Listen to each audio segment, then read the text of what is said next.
Hi there, it's Polly here. So, slight caveat on this one. I've been sent this game. It's called Elfking. It's a new game, and it's rather good. Now, I read through it. I enjoyed it. It's well done. The second caveat on this is that I actually have a game of my own on a similar theme called Sealy, which is about to come out. But these are both radically different games with radically different feels and mechanics. So I feel absolutely there's no clash of interest here. So Elfking, what these guys wanted to do was a bit of a dark fantasy. They're taking a little bit of a kind of a Elric of Melniboné kind of guide, a bit of a sort of a dark fae feel. So what they've done is they've set up a game where you will be playing one of the fae, an elf. Now, you can play an elf, you can play a mortal or a troll, which are also in the same world. But essentially, they've set up a world of the fae, with some interesting maps and so on, and this is like a core world of reality. It is steeped with magic. As one of the fae, you guys are effectively immortal. You can be killed. What they're worried about is death of spirit, and essentially lack of fame, lack of being noticed, lack of glamour about yourself. Kind of, they see a soul fade, that you'll be forgotten, that you're nothing, and there are elves who just hollow out. The hollow ones, they literally become like a non-player monster. They're these hollow things that kind of just either become almost a part of the landscape or become quite predatory and unpleasant. So the currency of the game is to essentially gain more glamour, more reputation, more honor, more notice from those around you. So this is a D10 run game. What you have is a series of the characteristics in this are called virtues, and in essence, these are going to be rolled on a D10. They'll have a value between 1 and 10. You can roll dice and place them where you will. You can roll a bunch of dice and split the value up. You can decide on a value. They're quite keen on letting you know that you can make the game your own. So you're given options. But these virtues are things like, how agile are you? How perceptive are you? How smart are you? How mighty are you? Etc. There is a sort of a background magic that's steeped in the world. Everyone can utilize this as Rud magic. And this can be flung at each other as kind of raw magic spells. You can fling Rud magic at each other to do damage and do minor effects. It's a skill run game, hemi, semi, demi. There are a few skills. They've kept it very, very simple. There are skills that you can learn, and there are laws, which is knowledges. There are way more laws than there are skills. Skills are things like perception and so on. Laws are things cover quite a list: magic, beast law, geographic law, all these sorts of things. Each skill or indeed law has a virtue that's attached to it, and that is your starting value for that skill or law. When you take it as part of character creation. So to do a skill roll, you're going to roll a number of d10s equal to the value of the skill or law. 7 or higher is a hit. Some dice can come up as essentially a critical roll, and they're worth more, but that really only counts in a tie. Essentially, if it is a contested roll, both sides roll. Whoever gets the more hits wins the contest. And the umpire is rolling a set number of dice for difficulty level if it isn't a contested roll. So if it's just you're trying to do something that has a set difficulty level, it is difficult to climb the cliff, or remembering this fact is incredibly challenging. That gives you a number of dice that the umpire is going to roll.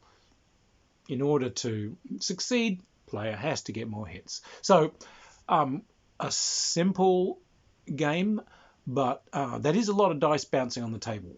Potentially you could have like 10 dice or more at higher experience levels. The combat. So what you're doing for combat is you are selecting a weapon that you're going to be using. The weapons have minimum requirements for their use virtue-wise, for like, you know, a might or agility 4.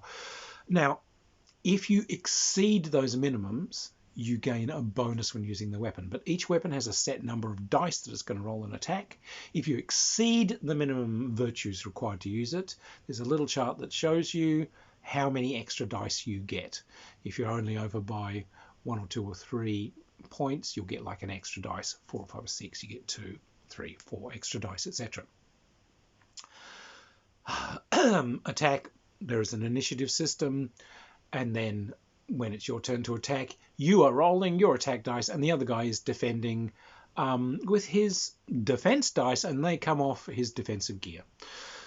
They come off armor and shields and so on that he has. That gives them a number of dice that they roll, and you're trying to beat them, and you know, the excess is going to tell you what kind of damage that you score on your target.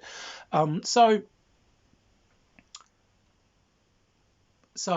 your level of skill comes in really entirely off your virtues. You're not developing sword skill or axe skill or bow skill as separate things, and your level of skill kind of doesn't make you harder to hit either. And I was having a think about why the designers did that. In the context of this game, I can see it, because their idea is that you guys are immortal.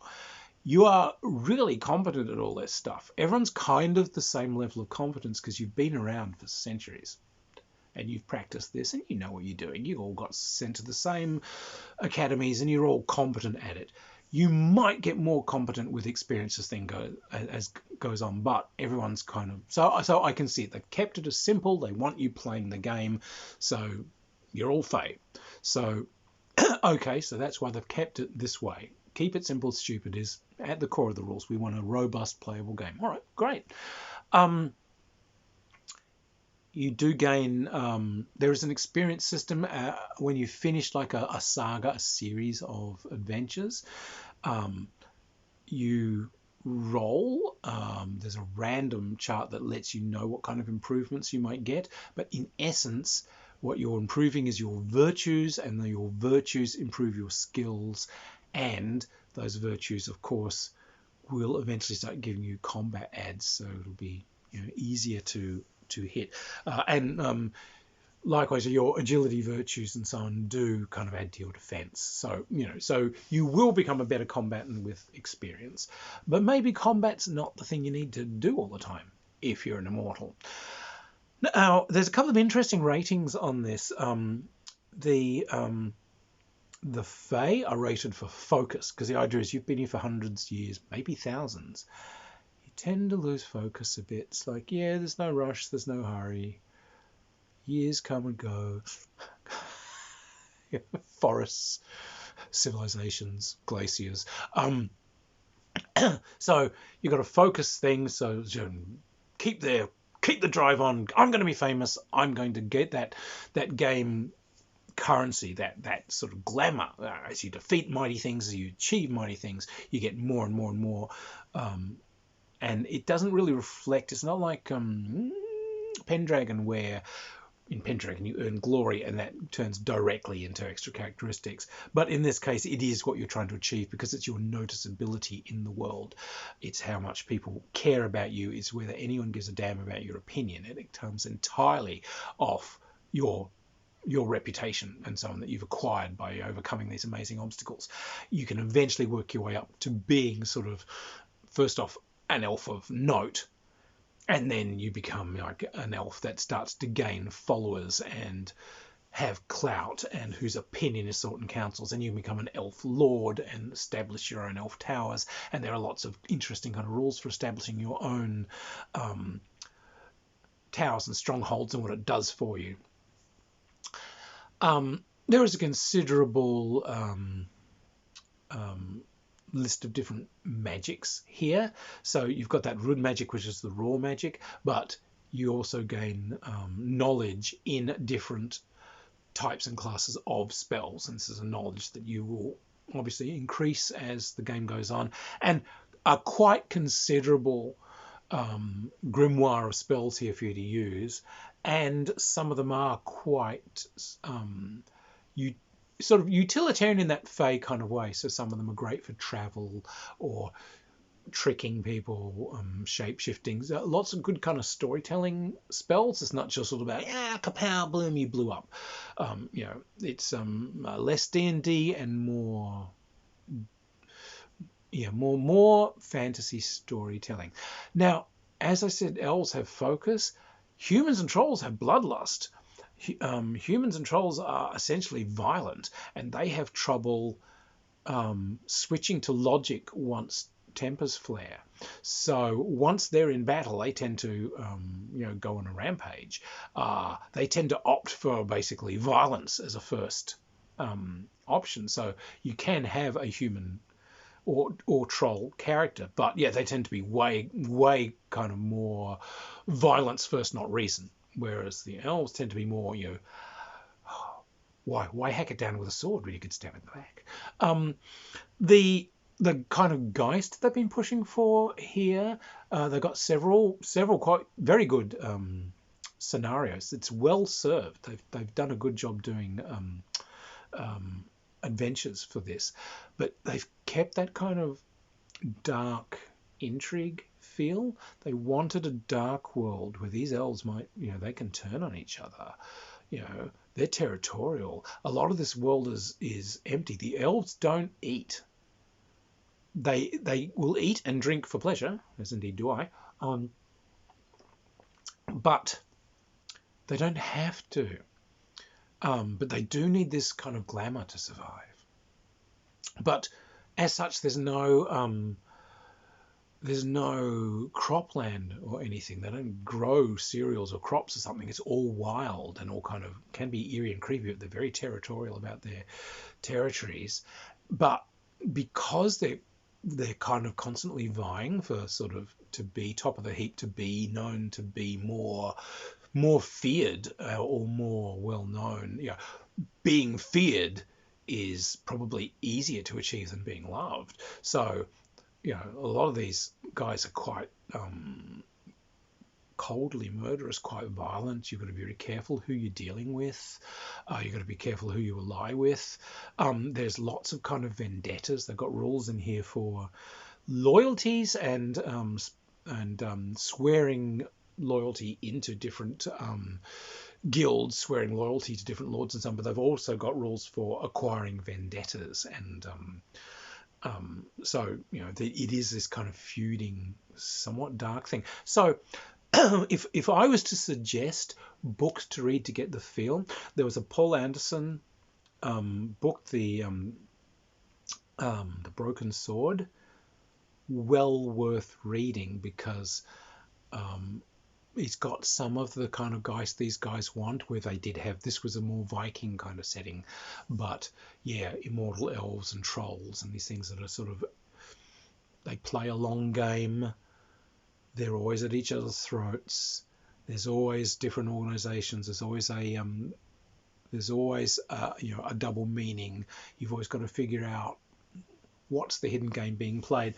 And it does have a bit of that kind of, Elric of Melniboné kind of darkness about it. So look, it's a very nice setting. It's very nicely done. It's a good game. Like I said, they decided that given their premise that you are all quite old entities, let's keep it simple. So there's not a huge slew of skills. There's very few. There's quite a few different laws, and there's a lot of different magics to learn. But basic skills and everything, you're pretty competent at this stuff. And likewise, sword fighting and so on. Everyone's competent. Some people will grow to be way more so. But yeah, that does suit that sort of idea that you guys have all been around for ages. So yeah, look, this is a very interesting game, covering a sort of a setting style that isn't touched a lot. And it's an excellent attempt. I found the D10s. Yeah, look, I think D10 based systems need a lot more love. As I look at different systems, this one is what you call your fistful of dice, bounce a bunching dice. What's my skill? 9. Yeah, whoosh, you're rolling a bunch of dice.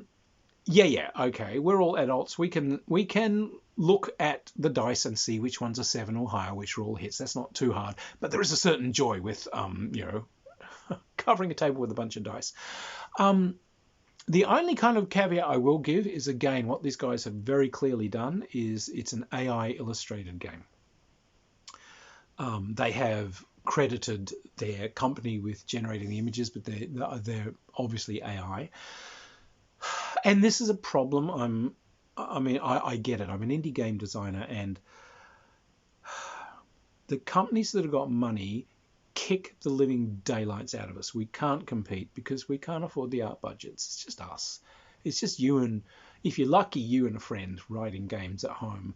But then you're suddenly looking at what's required to stand up next to the expected level of massive over illustration that's in games today. And you might be looking at trying to get like 50 odd illustrations, color ones done at a couple of $100 each. And if you don't have a big following, a Kickstarter is not going to work out for you. So, I guess there's a few designers that decided, all right, well, I'm going to use AI to try and close the gap. These guys have done that. Look, I don't know if that's a deal breaker for some of you out there, but I am letting you know it is AI illustrated very clearly. And I'm not a fan of AI illustration. My friends are all artists, so I would never do it. I understand the motivation behind someone doing it. I really don't. I don't like the ethics of it, because this AI, through one iteration or other, has kind of swiped and massaged other people's artwork and so on. But anyway, so that's the only nickel. Apart from that, like I said, a robust game system that's very simple to teach and learn, and they've served it very well with adventures. For a starting game, because this has only just come out, it's got 3 or 4 good adventures have come out for it already. So they are obviously enthusiastic about supporting their game. And I'm enthusiastic about supporting that enthusiasm. Mazel tov to fellow game designers. So anyway, if it sparks your interest, do take a look. I will keep digging these things out. If you like the reviews, by all means, subscribe, hit the like button. Do hit the like button. It really helps with the algorithms. And do find me on Patreon. The tiny little Patreon budget is used to try and get games and material to review here. So that's what keeps the channel going. Anyway, cheers everyone. Keep rolling the dice. Keep finding the joy in the games. We're in this to have fun. Anyway, cheers everyone. Bye.